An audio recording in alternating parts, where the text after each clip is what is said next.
छत्रपती शिवाजी महाराज भारतीय संविधानातून ज्यांनी तुमच्या माझ्यासारख्या लोळ्या पांगळ्यांना शिक्षणाचा मूलभूत हक्क बहाल केला ते विश्वरत्न विश्वभूषण महामानव डॉक्टर बाबासाहेब आंबेडकर पृथ्वी ही शेषाच्या मस्तकावर तरली नसून ती कष्टकरी कामकरी शेतमजुराच्या तळहातावर तरलेली आहे असा विज्ञानवादी विचार मांडणारे थोर साहित्यिक साहित्यरत्न लोकशाहीर अण्णाभाऊ साठे, क्रांतीसूर्य महात्मा ज्योतिबा फुले, क्रांतीज्योती सावित्रीबाई फुले या महाराष्ट्राच्याच नव्हे तर देशाच्या मातीमध्ये जन्म घेऊन ज्यांनी या देशाची पावन माती पवित्र केली त्या सर्व महापुरुषांना या ठिकाणी विनम्र असं अभिवादन करतो।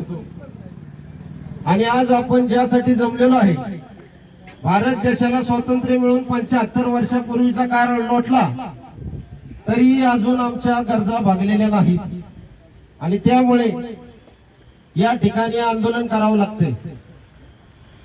ज्या कोणाला गोरगरीब वंचित शोषित पीडित असलेली लोक जर या कंपनीला कामावर चालत नसेल तर साहेबजी यांना म्हणावं काय? कामगार कायदा जर कामगारांच्या बाजूनी आहे, सगळ्या गोष्टी कामगारांच्या बाजूनी असताना आणि भूमिपुत्रांना जर एखादी कंपनी या ठिकाणी होती आणि त्यापासून प्रदूषणाला म्हणा किंवा इतर ट्रॅफिकच्या अडचणीला सुद्धा या ठिकाणी स्थानिक भूमिपुत्रांना त्या ठिकाणी सामोरे जावं लागतं आणि अशा ठिकाणी बाहेरून काय कंपनीचं जे कॉन्ट्रॅक्ट असेल ते सुद्धा बाहेरच्याला दिलं जातं, परंतु स्थानिक भूमिपुत्राला या ठिकाणी न्याय दिला जात नाही। हा केवळ आणि केवळ जातीवाद आहे। त्यामुळं जी तंत्रपाळे साहेबांनी मागणी केली की अॅट्रॉसिटी ऍक्ट नुसार आणि ते पण सुधारित अॅट्रॉसिटी ऍक्ट नुसार यांच्यावर अॅट्रॉसिटी ही दाखल झालीच पाहिजे। कामगार हा शोषित पीडित वर्गातला असून त्या कामगाराला जर न्याय भेटत नसेल आणि कुठेही देश जरी पुढे चालला, ऑनलाईन मीडिया झालं, ऑनलाईन सगळे कार्यक्रम झाले तरी पोटाची भूक आणि चुलीवरची भाकरी ऑनलाईन मिळणार नाही साहेब, ती हातानेच करून खावं लागणार। आणि डॉक्टर बाबासाहेब आंबेडकरांनी आम्हाला सांगितलेलं आहे की जर मागून न्याय मिळत नसेल तर काना मागं वाजवून न्याय घ्या आणि तो न्याय आपल्याला या ठिकाणी घेतलाच पाहिजे। बाबासाहेब म्हणले अन्यायाविरोधात शंड होऊन थंड राहण्यापेक्षा थंड ठोकून अन्यायाविरोधात गुंड बना, आणि आज ती वेळ आलेली आहे। साहेबांच्या नेतृत्वाखाली आज या ठिकाणी भूमिपुत्रांना न्याय हा भेटलाच पाहिजे आणि जर भूमिपुत्रांना न्याय भेटत नसेल तर हे आंदोलन अत्यंत तीव्र पद्धतीने होणार। मी या ठिकाणी आश्वासन देतो साहेब, ज्या दौंड तालुक्यातल्या 35-36 झोपडपट्ट्या आहेत, तुम्ही फक्त आवाज टाका, तुम लढो हम तुम्हारे साथ है। या ठिकाणी मावणार नाही एवढी गर्दी गोळा करण्याची ह्या एका भीमसैनिकाची ताकद आहे। धनवंतांनी अखंड पिळले, धर्मांतांनी तसेच छळले। ही लोकशाही भांडवलशाही अजूनही आपल्या उपेक्षित कष्टकऱ्यांना पिळण्याचं काम करत आहे। आणि पुढे अण्णाभाऊ म्हणले मगराने जणू माणिक गिळले चोरच झाले साव। आज त्याचा प्रत्यय या ठिकाणी येतोय, मगर माणिक गिळतोय आणि चोर सावाच्या भूमिकेत वागतोय। पण भावांनो, हा पुरोगामी विचाराचा लढा, डॉक्टर बाबासाहेब आंबेडकरांचा लढा या ठिकाणी थंड पडणार नाही तर दंड ठोकून इथं गुंड बनून न्याय घेण्याशिवाय राहणार नाही। किती अंत पाहणार आमचा? गावकुसा बाहेर राहिलेली माणसं अजून गावकुसा बाहेरच ठेवायची का? गावकुसाच्या बाहेरचा माणूस हा गावकुसात आला पाहिजे आणि गावाचा सत्ताधारी झाला पाहिजे। आज आम्हाला कामासाठी वनवन करावं लागतं। काम मिळेल का? की नाना पाटेकरचा पिक्चर पाहिलाय, कोणी घर देता का घर, त्या प्रकारे आज या ठिकाणी अवस्था झाली। कोणी काम देतात काम, आणि देशाचं नेतृत्व करत असताना मोदी साहेब म्हणतात की बेरोजगारांना या ठिकाणी नोकऱ्या देऊ। माझा या ठिकाणी कंपनी प्रशासनाला विचार आहे, आमची जर गोरगरीब मुले कामावर घेतली नाही तर या ठिकाणी कंपनी कशी राहते ते सुद्धा आम्ही पाहू। बाबासाहेबांचा विचार कुठे विकला जाणारा विचार नाही. हे कार्यकर्ते सर्व बाबासाहेब डोक्यावर घेणारे नाहीत, तर बाबासाहेबांचा कायदा डोक्यात घेणारे या ठिकाणी तंत्रबाळे साहेब आहेत. नाट करा, पण वाद घालायला आम्ही इथं आलेलो नाही. गौतम बुद्धांनी सांगितलं आहे, युद्ध नको बुद्ध हवा. आज जगात चाललंय काय? युद्ध चाललंय. परंतु भारत हा एकमेव देश आहे की जिथं बुद्ध आहे म्हणून युद्ध नाही. याचाही आपण काही ठिकाणी विचार केला पाहिजे. कंपनी प्रशासनाला मी या ठिकाणी पुनश्च एकदा सूचित करतो की ज्या काय आमच्या मागण्या आहेत, आणि मागण्या काय आमच्या आवाचे सव्वा नाही, लोकशाही मार्गाने कायदेशीर मार्गाने तंतोतंत असणाऱ्या योग्य मागण्या आहेत. भूमिपुत्रांना न्याय हा दिलाच पाहिजे. बंडात उतरत नाही आणि उतरला तर दादांना सोडत नाही, हे मात्र ध्यानात घ्या. आतापर्यंत सोसलं फक्त आमच्याच वाट्याला का दुःख? फक्त आमच्या मारामांगांच्या वाट्याला पाचवीला दुःखच पुजलंय का? गुलामीच्या बेड्या बाबासाहेबांनी कधी तोडले? अजूनही आम्हाला संघर्ष करावा लागतं. एक वेळ वाटतो बाबासाहेब जर नसते तर काय हाल झाले असते आमचे. बाबासाहेबांनी ह्या बाहूमध्ये तिचं बळ भरलं म्हणून आज आम्ही भांडायला तयार झालो. आमचं भांडण साहेब कायदेशीर आहे, आमची मागणी गैर नाही. आमच्या ज्या ज्या कॅटेगरीची पोरं आहेत, ज्यांना कोणचं काम येतंय त्यांना काम द्या. एखादा ठेकेदार होऊ द्या. काय गैरमागणी? तुम्ही बाहेरनं परप्रांतीय आणताय, त्यांचे बंगले, गाड्या, माड्या, आणि आमचा कामगार अजूनही सुशिक्षित असलेला तरुण पोरगा कामाच्या शोधात जर हिंडत असेल तर ही गावाला न शोभणारी गोष्ट आहे. आणि ह्या मनवल्या जाणारा जो इंडस्ट्रियल एरिया आहे ना, त्याला पण शोभवली जाणारी गोष्ट नाही.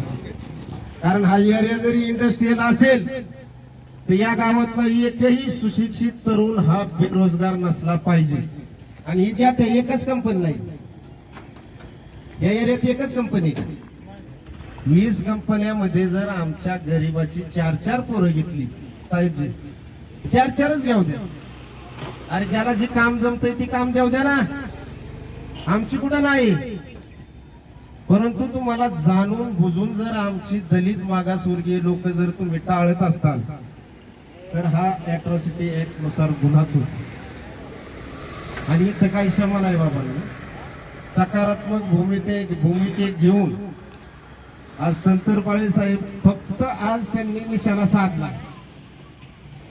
आज त्यांनी फक्त एंट्री केली. आता त्यांच्या एंट्रीने फक्त नांदूरच बदलणार नाही तर कंट्री पण बदलवायची ताकद आहे त्या माणसाची.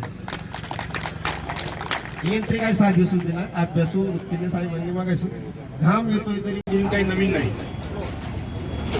थंडी, वारं, ऊन हे काही नवीन आहे का आपल्याला? सगळेजण बसा बसा.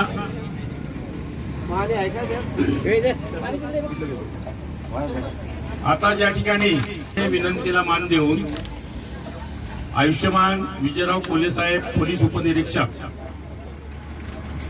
यांच्या मध्यस्थीखाली आमचं शिष्टमंडळ, या शिष्टमंडळामध्ये दाडर साहेब, उमेश लांगीजी, सागर गायकवाड, विशाल बनसोडे आणि बाकीच्या महिला भगिनी वगैरे असं सर्व शिष्टमंडळ, कंपनी प्रशासनाचे एक प्रतिनिधी आयुष्यमान रमेश माळी साहेब यांना ते भेटले. त्यांनी चर्चा केली. त्या चर्चेमध्ये आमच्या शिष्टमंडळाचं कोणतंही समाधान झालं नाही. वास्तविक आता गेली 6 महिन्यापासून महाराष्ट्र राज्याचे विधानसभेचे उपाध्यक्ष, पिंपरीचे आमदार आयुष्यमान अण्णासाहेब बनसोडे सर कंटिन्यू त्यांना त्यांच्या भ्रमणध्वनीवर पाठपुरावा करतात. त्याचप्रमाणे संजय कुलकर्णी साहेब जे आहेत त्यांना मी स्वतः बरेच वेळा फोन लावण्याचा प्रयत्न केला, त्यांनी आमचा फोन उचलला नाही. या जिल्ह्याचे कलेक्टर साहेब, या पुण्याचे विभागीय आयुक्त साहेब, इव्हन राज्याचे पोलीस महासंचालक साहेब, कोल्हापूरचे आयजी साहेब असतील, SP साहेब असतील, कलेक्टर साहेब असतील, सर्व फोन उचलतात. आणि या कंपनीचे तिथं मालक पण नाही. संजय कुलकर्णी साहेब इथे मॅनेजर असतील, एमडी जाऊ शकत नाही, तर ते फोन उचलत नाही. कंपनी किती मोठी असली, रतनजी टाटा असले, राहुलजी बजाज असले, महेंद्रजी असले, तर साहेब सरकारच्या खाली, शासनाच्या खाली. शासन मोठं, सरकार मोठं, शासन मोठं, लोकप्रतिनिधी मोठे, जनता मोठी, तुमची कंपनी मोठी नाही. आता म्हणतात की ईमेल करू, यांचं हेड ऑफिस बानेरला आहे, मी देवरूडला राहतो. आमचे काही पदाधिकारी पेन, खालापूर, खोपोली तिथं सुद्धा आले. काय 1.5-2 तासाचा रस्ता आहे, बानेर अलीकडे आहे. त्यांचा माणूस इथं हजर पाहिजे होता. जर या ठिकाणी आंदोलन करतोय, मोर्चा काढतोय, पत्र दिलंय, आमचं पत्र पहिली कॉपी राज्यपाल, या राज्याचे राज्यपाल आचार्य नामदार आचार्य देवव्रत साहेब, गुजरातचे राज्यपालकडे आपला चार्ज आहे महाराष्ट्राचा. त्यांना मुख्यमंत्री, दोन्ही उपमुख्यमंत्री अजितदादा असताना त्यांना, आता तर ताई झाल्या, सुनेत्रा ताई झाल्या, पण त्या दादा असताना पत्र त्यांना दिला. आणि सर्व फार गाव पातळीवरती गावचे महसूल, म्हणजे त्याला तलाठी म्हणायचे, आता ग्राम महसूल अधिकारी म्हणतात. ग्रामसेवकाला ग्रामसेवक म्हणायचे, मोठ्या गावाला ग्रामविकास अधिकारी म्हणायचे, आता ग्रामपंचायत अधिकारी म्हणतात. या सर्वांना आमचे पत्र गेले आणि कंपनी प्रशासनाला याची दखल नाही. आमचे आंदोलन कलेक्टर साहेबांकडे झाले, माननीय जिल्हाधिकारी शिष्टमंडळाला अटेंड करतात. आमचं पोलिसांच्या विरुद्ध आंदोलन कधीच नसतं, राहणार पण नाही, भविष्यात राहणार पण नाही. ते 41 वर्ष चळवळीत आहे. पोलीस खात्याच्या विरुद्ध आमचं आंदोलन झालं नाही, होणार नाही. आमचे कोणतेही बाकीचे प्रशासन असले तर मोठे मोठे अधिकारी येतात, मिटिंग होती, चर्चाने प्रश्न सुटतो. त्या कंपनी प्रशासनाला काय वाटलं, येतील, बसतील 5-10 मिनिटं उन्हामध्ये आणि जातील निघून. आता संख्या वाढणार आहे. मी तुम्हाला 6 वाजेपर्यंतचं अल्टिमेटम देतो. मी संध्याकाळी 6 वाजेपर्यंतचं ultimatum, this is my not order, this is my not order, this is my request. मी विनंती करतोय, तुम्हाला ऑर्डर देत नाही, आदेश देत नाही, उपदेशित करतो. आपल्याला उपदेशित करतो मी की आपण कंपनी प्रशासनाचे जे कोणी प्रमुख असेल, पण ते किर्लोस्कर जे असतील, ते संजय भाऊ कुलकर्णी जे असतील, अविनाश माने जे असतील, आणि तुम्ही रमेश माळीजी तुम्ही आलेच होते, त्यांना पाचारण करा. 6 वाजेपर्यंत कंपनीमध्ये आपण या. आम्ही बानेरला येणार नाही, आम्ही तुमच्या कंपनीच्या आतमध्ये तुमच्या कोणत्याही कार्यालयात येणार नाही. आपल्याला गेटवर यावं लागेल, मुख्य प्रवेशद्वाराजवळ आपण या, माना सन्मानाने या. आमच्या काही फार मोठ्या मागण्या नाही, तुमची कंपनी काय आमच्या नावावर करायला सांगत नाही. आम्ही तुम्हाला 3 मागण्यामध्ये, पहिली मागणी जी आहे तुमच्यावर गुन्हा दाखल करायची, तिथं आमची मागणी आहे. तुम्ही ह्या 2 मागण्या जर मंजूर केल्या तर त्या मागणीसाठी थोडंसं आम्ही कार्यकर्त्यांशी चर्चा करून विचार करू. तुम्हाला ह्या कॅबिन मध्ये बसवायचं का तुम्हाला येरवडा जेलमध्ये पाठवायचं, हे आम्ही ठरवू. तुमच्यावर ऍट्रोसिटीचा गुन्हा दाखल झाला ना, तुम्हाला किर्लोस्कर साहेब आहे ना, ते मोठे, त्यांचे मोठं नाव आहे, ते या भारताच्या संविधानाच्या समोर वाचू शकत नाही. तुम्हाला ऍट्रोसिटीचा गुन्हा दाखल जर तुमच्यावर झाला ना, तर तुम्हाला मी विनंती करेल त्या एलटीपीओ साहेबांना, दडस साहेबांना आणि पीआय साहेबांना, देशमुख साहेबांना, यांना बेड्या ठोका आणि इथून घेऊन येरवडा जेलमध्ये. आणि ते होणारच आहे.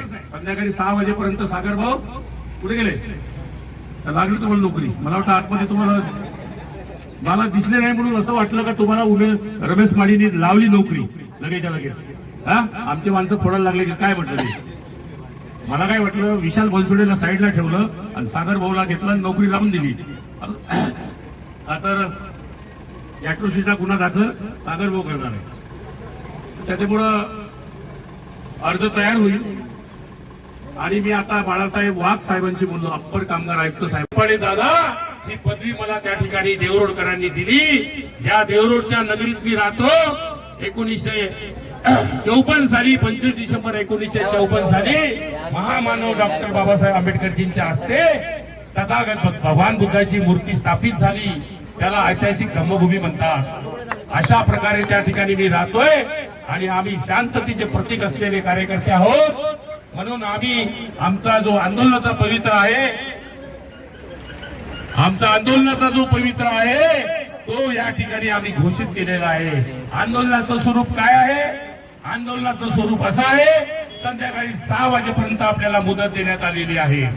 6 वाजेपर्यंत आपण आमच्याशी चर्चा करावी. मी चर्चेला तुमच्याकडे येणार नाही. माझे कार्यकर्ते पदाधिकारी हे आपल्याशी बोलतील. आमचे दादड साहेब, उमेश नागेजी, सागर गायकवाड, विशाल बनसोडेजी, आपण त्या शिष्टमंडळाचं नेतृत्व करावं. ज्यांनी माझा फोन उचलला नाही, संजय कुलकर्णीजी, तुमच्याशी मला बोलायचं नाहीये.